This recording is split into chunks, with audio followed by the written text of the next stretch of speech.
ba tayo dapat manalangin? Especially sa nangyayari po sa ating mundo. Una, sa Luke chapter 6 verse 12. Ang ating pong model, example, si Jesus Christ. Number 1, sabi po sa verse 6:12, it was at this time that it refers to Jesus, he went up to the mountain to pray. Si Jesus Christ nga, sa bundok pa nagpunta tayo sa church eh. Mas mahirap yun, ano? Kasi umakyat pa siya ng bundok, malamig, mahangin, uncomfortable yung place kasi bundok. Pero ano ginawa ni Kristo? Hindi po siya nag-picnic, hindi po siya natulog doon. Anong ginawa niya? And he prayed, he spent the whole night in prayer to God. Woo! Hallelujah. Sabihin natin, he spent the whole night in prayer to God. In prayer to God. So, yung buong gabi, ginugol niya sa pananalangin at pakikipag-usap sa Diyos. Alam niyo mga kapatid, kapag naintindihan mo na ang prayer is relationship, i-enjoy mo ang pakikipag-usap sa Diyos. Hindi mo siya tutulugan. Yeah? Yung mga mag-best friend o mag-girlfriend o mag-asawa, dahil may relasyon, meron silang kagalakan sa fellowship, sa communion. So, gayon din si Jesus Christ sa Ama, pinakikita niya na galak siyang kausapin ng Ama dahil hindi niya inisip na kung siya mapuyat o mapagod. Dalawang bagay po ang pinagtatagumpayan natin sa overnight prayer. Number 1, dapat ma-overcome natin yung spiritual battle. Kasi spiritual pong labanan eh. No? Yung spiritual, sabi ni Pastor Philip, we wrestle not against flesh and blood, Ephesians 6:12, but against principalities, powers, authorities, and wicked spirit in the heavenly realm. So, yun na, spiritual battle yan. Pangalawa, physical. Ang kalaban ng mga disipulo, nung sila nanalangin kasama ni Kristo, yung katawan, nakakatulog. Kumusta po ba? Alam kong tayo pagod, puyat, maghapon na tayo. Praise God, hihingi tayo ng lakas ng katawan kay Lord. Amen? Amen. Amen ba? Amen. So, pangalawang kalaban natin, kailangan ma-overcome natin yung physical natin na flesh. Kasi hihilahin ka ng katawan natin ng flesh sa antok, sa tulog. Kaya nga sinabi ng Panginoon sa mga disipulo, the spirit is willing but the flesh is weak. 3 beses binilikan ni Kristo, tulog sila. So, mga kapatid, yun po ang kalaban natin sa overnight. No? Pangalawa na verse, Genesis 32 verse 24. Then Jacob was left alone, and a man wrestled with him until daybreak. Si Jacob ho, nanalangin sa Panginoon at ang kanyang panalangin na encounter niya ang anghel ng Panginoon, hindi niya tinigilan hanggang umaga until daybreak. Yung buong magdamag, nanalangin siya until daybreak, hanggang lumiwanag. Pero anong prayer ni Jacob? Unless you bless me, I will not let you go. Sabihin natin, hanggat di mo ako pinagpapala, hindi kita pawawalan. Hindi kita pawawalan. Hallelujah. Napakatindi yung determinasyon na yon. So mga kapatid, number 3, kailangan sa overnight, meron kang internal determination.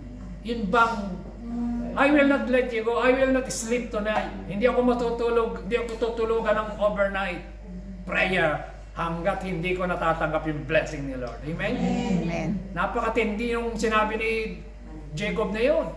Kaya ho si Jacob, sige, hindi na Jacob ka, gagawin na kitang Israel.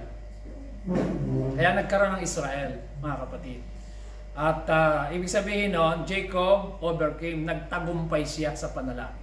Number 3, 1 Samuel 15 verse 11. Sabi niya, I regret that I have made Saul king, for he has turned back from following me and has not carried out my command. And Samuel was distressed and cried out to the Lord all night.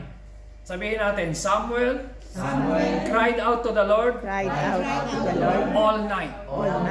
Umiyak siya, nanalangin siya ng buong gabi. All night. So, biblical ba mag-pray ng gabi? Biblical. Si Jesus Christ, all night.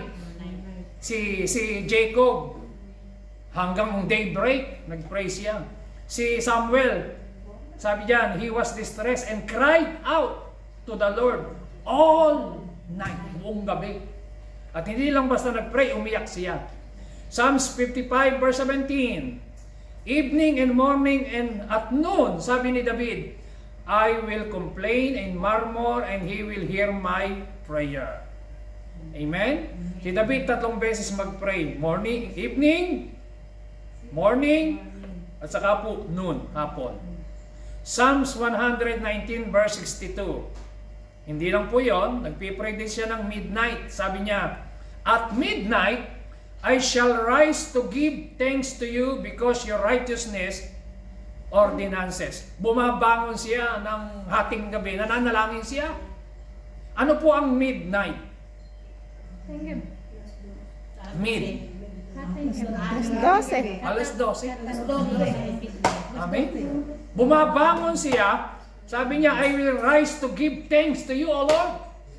Pag nagising siya, bukod pa sa prayer niya ng evening, noon, and saka morning, ay nananalangin po siya ng midnight. Alam niyo po ba, nung si Paul at si Silas ay napulong, sabi ng Acts 16 verse 25, but about midnight, sabi natin midnight, Paul and Silas were praying and singing hymns of praise to God, and the prisoners were listening to them. So, narinig ng mga nagbabantay ng kulungan na nagpipray si Paul at si Silas ating gabi. Ano nangyari? Lumindol at nakalaya sila sa kulungan. So mga kapatid, midnight prayer. Sabi natin, midnight prayer. Midnight prayer. Hallelujah. Psalm 63 verse 6. When I remember you on my bed, sabi niya, ni David, I meditate on you in the night watches. Sa gabi. Siya po ay bumabangon at nagme-meditate sa gabi. Psalms 119, 148. My eyes anticipate the night watches that I may meditate on your word. Gabi po yon. Psalms 119 verse 55. Kung kayo pa nagsusulat. O Lord, I remember your name in the night. Gabi na naman po, and keep your law. Psalms 134 verse 1. Behold, bless the Lord, all servants of the Lord, who serve by night in the house of the Lord. Kahit gabi, naglilingkod sa Panginoon, tuloy pa rin ang pagsaserve sa Lord. Amen? Amen. Lamentation chapter 2 verse 19. Ito po. Arise, cry aloud in the night. So, hindi pa sinabing morning, in the night. Sa gabi. Arise, tumayo ka, umiyak ka sa gabi at the beginning of the night watches. Pour out your heart like water before the presence of the Lord. Kaya po, ang pananalangin po na gagawin natin, ibubuhos natin sa Lord yung laman ng ating puso sa Panginoon. Amen? Amen. So, ang prayer po ng pananalangin, pagbubuhosan ng puso, laman ng puso natin sa Panginoon. Pour out your heart. Sabi natin, pour out your heart. Pour out your Like heart. water. Like Before water. the presence of the Lord. Sa harapan ng Diyos. So, kapag tayo'y nagpipray mga kapatid, ang kaharap natin ay ang Panginoon. Kaya, ibinubuhos mo kung ano gusto mong sabihin. Kaya ang prayer is communion with God.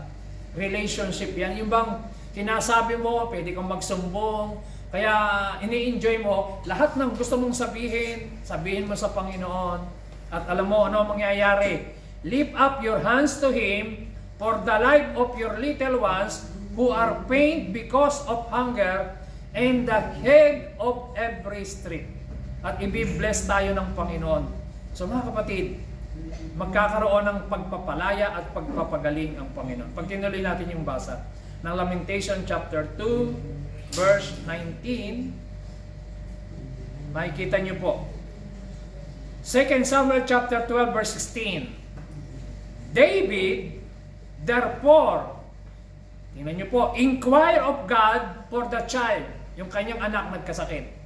Nanalangin siya. Hindi lang po nag-pray, nag-fasting pa. At hindi lang po fasting all night. Tingnan nyo po.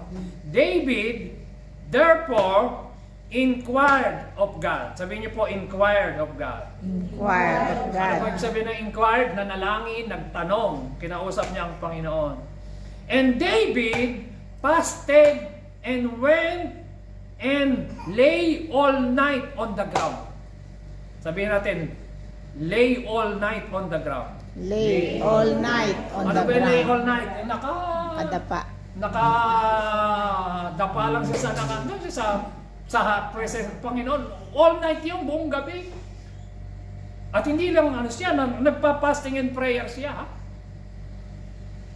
Amen po ba? Amen. So kaya po pinakikita ko sa inyo 14 biblical references na bakit nga ba tayo nagpi-pray? Why a whole night of prayer? Bakit kailangan natin itong gawin? Kasi ito po ang mga gusto kong makita nating biblical example. Ang sabi po ng Psalms 30 verse 5, listen, for his anger is but for a moment, his favor is for a lifetime. Ito kasunod, weeping, yung pag-iyak, may last for the night. Ang pag-iyak ay sa gabi, but shout of joy comes in the morning. Hallelujah. Amen. Nakuha niyo pa yung sabihin na? Amen. Mananalangin ka sa panahon ng iyong mga trials, problema, pwede kang umiyak sa gabi.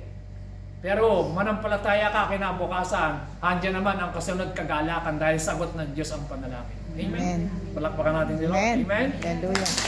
Amen. And last, Joel chapter 1 verse 13. Sabi dito, gird yourselves with sackcloth and lament, O priest. Wail, O minister of the altar. So sabi ng Joel, tayo po yung ating sarili, magsuot tayo ng, kasi sila po, pagka nananalangit nag-aayuno, nagdadamit sila ng sako, yung tinatawag na sackcloth, na sila ay nagluluksa, damit, na nananangis at umiiyak. Sabi dyan, wail, O minister of the altar, come, spend the night. Sabi nyo, spend the night. Spend the night. Tingnan nyo ha. Spend the night. Buong gabi. Spend the night in sackcloth, O minister of my God, for the grain offering and the drink offering are withheld from the house of your God. Spend the night. Magbigay ka ng oras ng pananalangin. So mga kapatid, tayo po ay mananalangin ngayong gabi. First part ng ating pong prayer. Bago po tayo manalangin, tayo po ay mag-worship, nakita niyo po kung gaano kahalaga ang pananalangin. Alam niyo, sasabihin ko po ito sa inyo, makinig kayo. Kung meron ho kayong dapat i-admire na mga tao, hindi yung mahusay mag-preach, hindi yung mahusay manalita, magandang manalita.